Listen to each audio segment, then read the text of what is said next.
Someone wants to get rid of your 401k and IRAs to fund someone else's retirement. If you're cool with that, then there's probably no need to keep listening. But if you want to know why this is being proposed, stick around. In a recent paper titled "The Case for Subsidies for Retirement Plans to Fix Social Security," a group of researchers laid out a plan to reduce retirement tax expenditures, aka your 401k and IRA, by limiting contributions or accumulations in tax-favored plans or taxing earnings on these plans each year. They say ultimately reducing tax expenditures for retirement plans could be an effective way to help address other pressing demands on the federal budget, such as Social Security's financing shortfall. So why are they proposing it? The United States Treasury estimates that tax preference for employer-sponsored retirement plans and IRAs reduced federal income taxes by about $185 billion in 2020. The evidence suggests that federal tax preferences of these plans do little to increase retirement savings. They want to fully fund Social Security for current generations, and here are some of the arguments made for this change.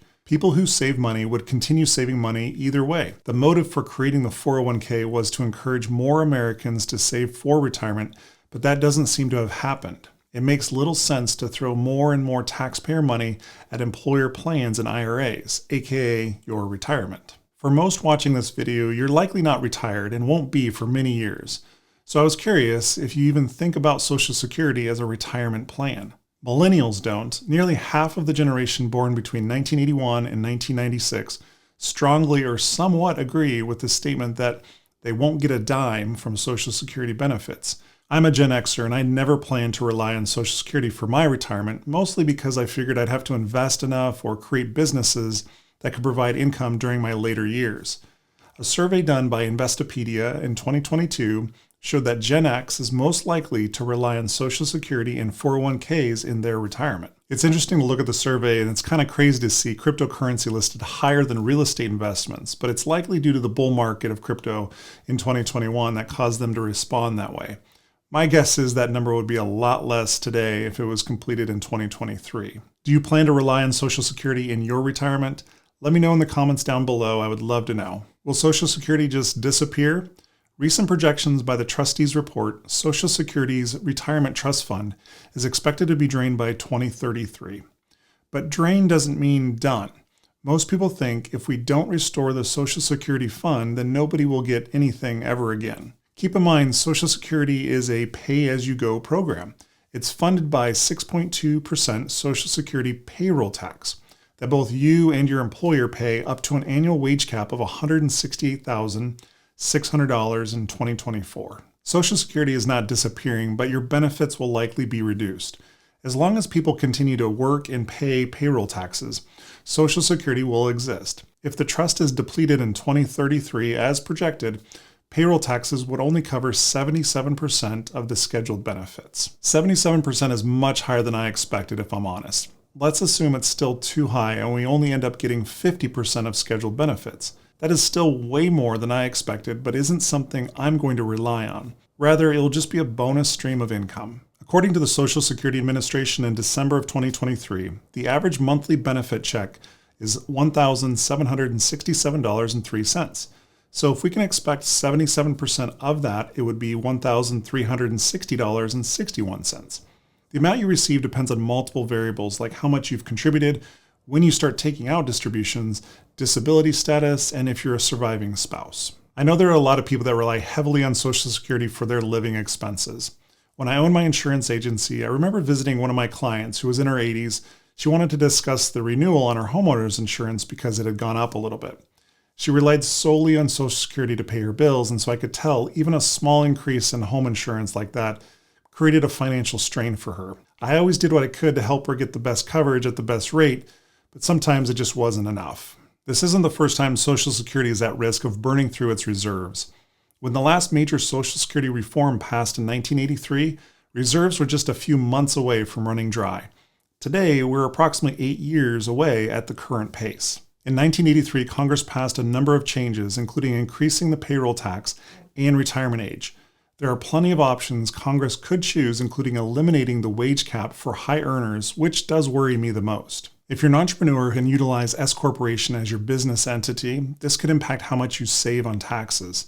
One of the main reasons to elect S-Corp status is to legally pay less on self-employment tax. If they remove the wage cap for high earners, it could make any income you make from your business susceptible to self-employment taxes. The first traditional 401k plan started in 1978, so these workers are only now beginning to retire.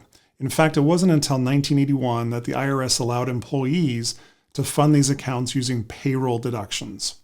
Does this provide enough statistical relevance for them to make that argument? The Roth only became available in 1998. Contributions are not deductible and eligibility is based on income. This seems to be the perfect solution to just get everyone moving towards Roth so the government can get their tax money sooner and we get tax-free distribution. I wonder if this is why they now allow employer Roth contributions in company 401k plans with the new Secure 2.0 Act.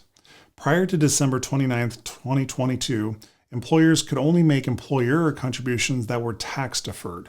The Secure 2.0 Act also changed the following. It requires employees who are 50 and older with wages above $145,000 to make any catch-up contributions to a Roth account, effectively eliminating the current year deductibility of those contributions. Beginning in 2025, employers with new 401k and 403b plans must automatically enroll employees when they become eligible. The initial contribution amount must be 3% and no more than 10%. Secure 2.0 Act also increased catch-up limits for those 60 to 63 years old to greater of $10,000 or 50% more than the regular catch-up limit. For the most part, I'm a fan of many of the Secure 2.0 Act changes because it solidifies that they will keep the Roth around for many years to come while they pay down the government debt. So are the rich to blame? One of the other arguments made by the researchers was that these tax advantage plans were only being utilized by wealthy Americans and not the middle class. If you look at the average 401k balance by age, you could make the argument that it's only for high earners. While averages may be more common, the median is often a better metric for getting accurate view of a data set. Averages are influenced by outliers, either very high or very low numbers. Case in point is Peter Thiel, who turned $2,000 in a Roth IRA into $5 billion. Now, Peter, he's a venture capitalist who invested in a business using a self-directed Roth IRA, which is completely legal. I'm sure his $5 billion is impacting the average balance by just a little bit. So if we look at the median 401k balance by age, we can see a much lower account balance spread across the different age groups. While this research paper provided some good arguments to change how we encourage people to save for retirement, I think it missed the mark in offering the right solution. It makes no sense to take away a core benefits of a 401k or IRA just to fund Social Security. I hope you found value in today's video, and I hope something good happens to you today. If you're in your 40s and haven't saved enough for retirement or anything for that matter, then I'd recommend watching this video next.